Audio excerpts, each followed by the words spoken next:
বাইরে দেশও যেই গরম পড়ছে, কাস্টমার তো আয়েই না, দিনকাল যাইবো কেমনে? এত গরম পড়ছে, কি খাওয়া যা? ভাই শরবত আছে, যে গরম লাগতেছে। শরবত আছে ভাই। ভাই এক গ্লাস শরবত দেন, কয় টাকা? এক গ্লাস শরবত ভাই 20 টাকা। এই মিয়া, এক গ্লাস শরবতের দাম 20 টাকা হয় কিভাবে? একটু ফাতা লাতা দিয়া, একটু পানি দিয়া, তুমি কয় এক গ্লাস শরবতের দাম 20 টাকা? ভাই জিনিসের যে দাম, এগুলা বেচা ভাই পুষে না এখন। এটা যদি বুঝতেন তাইলে আর এই কথা কইতেন না ভাই, সব কিছুরই দাম বাড়তি। এক গ্লাস শরবত বেচলে আহামরি কিছু না ভাই, হয়তো 2-3 টাকা থাকে, আর আপনারা কত টাকাই মনে করেন।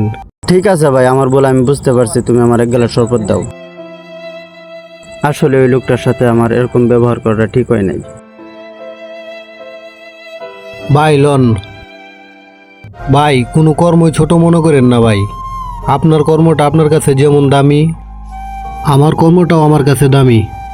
যে কোনো কর্ম ছোট চোখে দেখলে খারাপ দেখা যায় ভাই, আর কর্ম যত ছোটই হোক না কেন ভাই, কর্মকে ছোট চোখে দেখতে নাই।